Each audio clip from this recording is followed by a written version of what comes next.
What's good, y'all? It's your guy Bendu, and it's Friday, so you know what that is, yo. Fan comment Friday. So let's go ahead and get into this, man. I was really digging y'all comments, so I'm just ready to hop right into it. This one is from Looney by Nature, and this is from my video where I was talking about how AOC basically has been taking grassroots money and using it to fund spooks. So literally spooks, like CIA people and military intelligence people and shit. And I made a comment about Tulsi in here, and Looney by Nature responded by saying, I thought the whole Biden Tulsi thing was an FU to people like Tandon and Clinton saying she would run third party to support Trump. And I see what you're saying there, but I don't think so. I think it's just Tulsi bowing down to the establishment. At the in the end, and as Loki would say in the Avengers, in the end, you will all kneel, and in the end, everybody kneeled to Sleepy Joseph. So, but yeah, I would love to believe that Tulsi was doing this as a FU, but I think I said this in the video. Even if this was a FU to Bernie, or if this was like, as you're saying, an FU to like Tannen and Clinton, you don't do that. Still, like she's supposed to have the higher the moral standard. You're supposed to be the bigger person in that situation. So I think Tulsi was copping out by, and she never really said this, but I think it's a cop out by trying to say that like she did this as a FU to Bernie or a FU to anybody, as opposed to her just kneeling to the establishment, which this was. And like nobody wanted. I loved Tulsi, man. Tulsi was my girl, dog. Like, I supported her over Bernie at a certain point, because it was like Bernie wasn't representing everything that I saw needed to happen, and he didn't have balls. Honestly, he was a pushover bitch, and he still is, and that got exposed even more after. So, but this was just Tulsi kneeling to the establishment, like every other, like every other Democrat.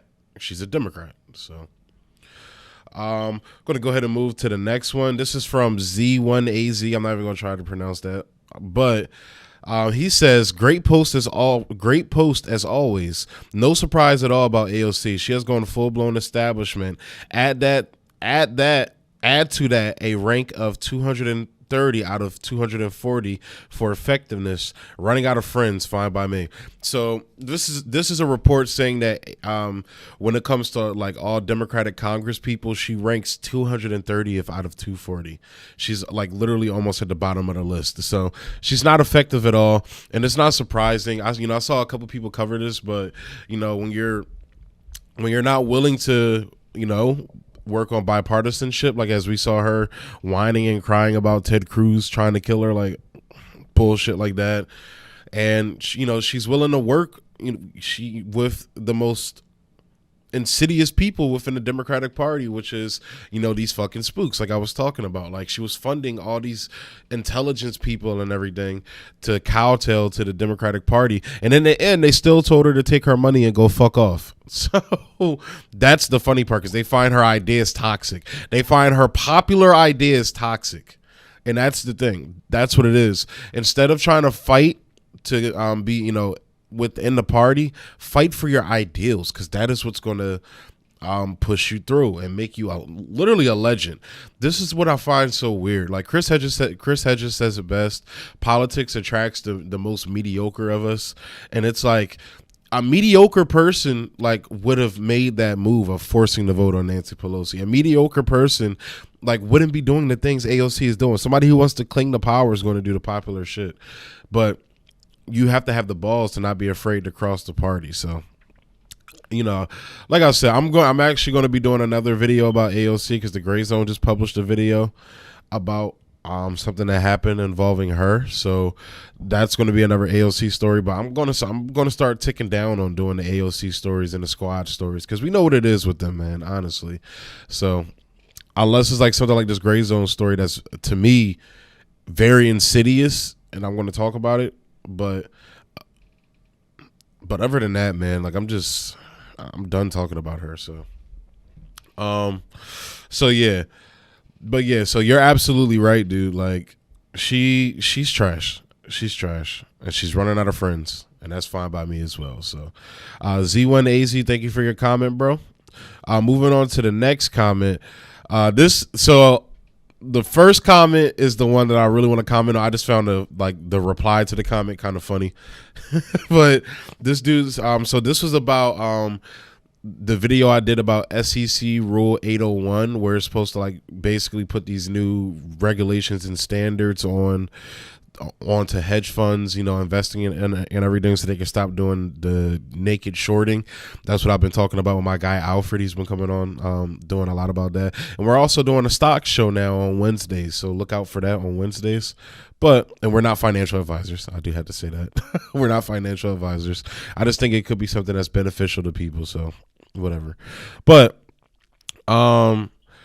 William Morgan says there's not going to be any enforcement in reference to the rule I was talking about. He says there's not going to be any enforcement, and he's more than likely probably right. Like we saw what happened with Citadel and Janet Yellen and everything, so I doubt it.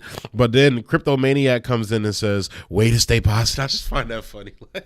like you cynical fucks. I'm sorry, man. We can't help, me and William can't help but be cynical, man. Have you not seen the system that's going on, man? It's like, I don't think they're going to enforce it either, but I'm going to be hopeful. But I just like the fact that William just voiced my cynicism. And then like Cryptomaniac just comes in and voices my optimism as well.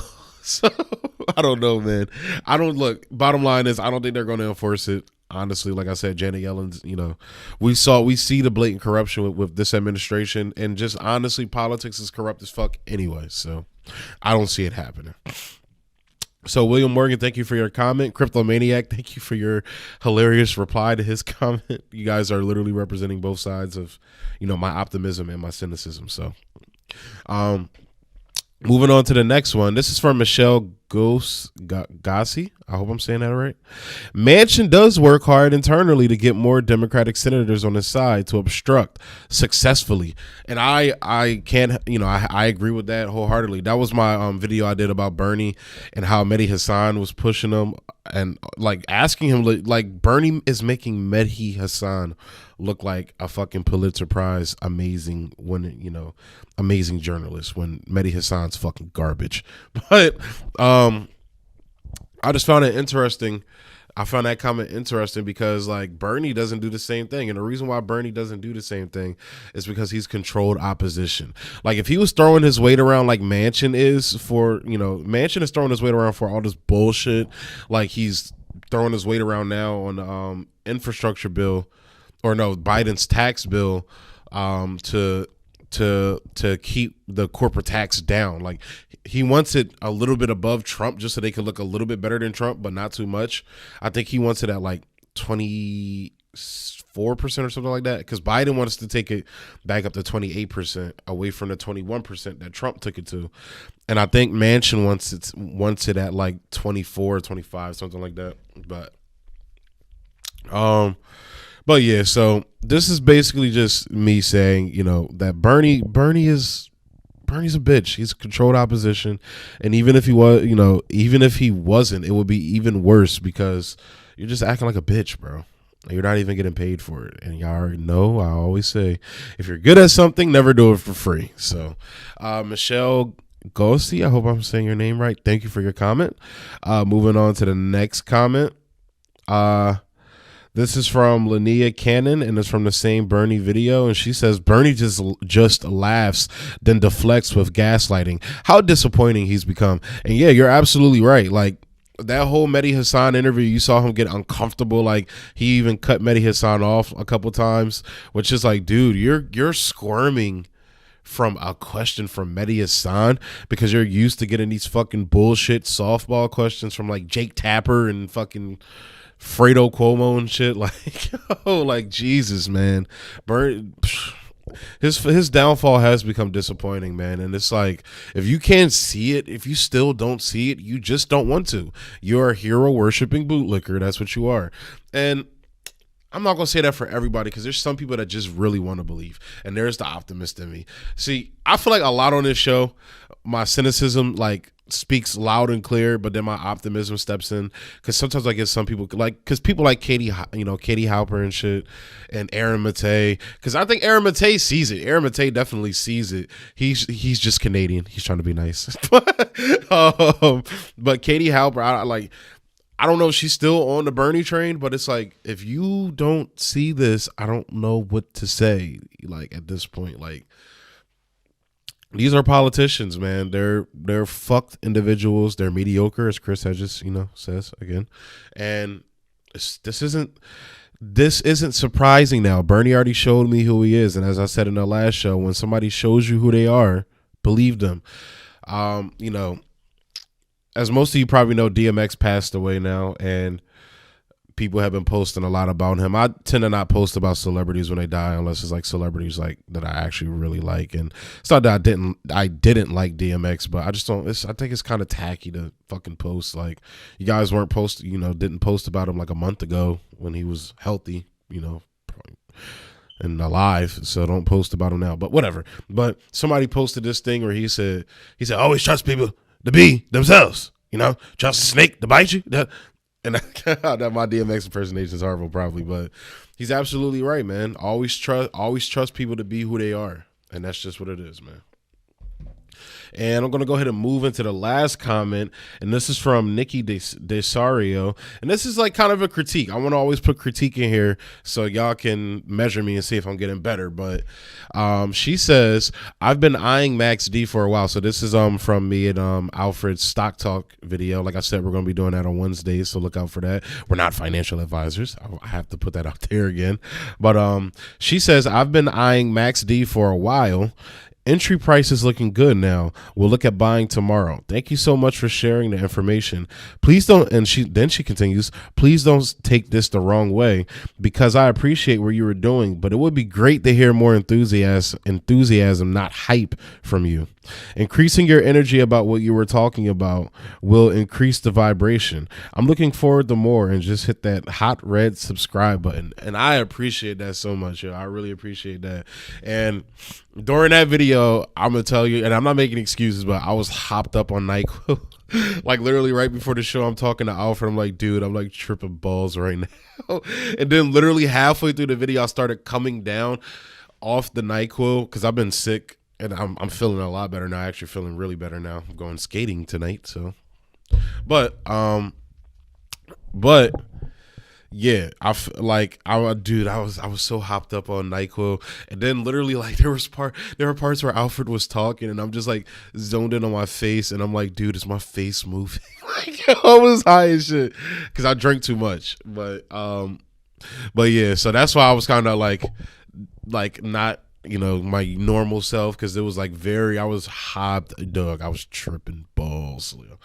And actually, I told Alfred this funny story. So one time, I used to work at Lowe's, and they have a medicine cabinet. Anybody that works at Lowe's, y'all should know this. They have a medicine cabinet where they actually have legit medicine in there for like headaches, colds, all types of shit. They got all types of medicine in there. Now, I went off like just, the precursor by saying, oh, this is a job. They don't actually give a fuck about you. So this medication probably doesn't do shit.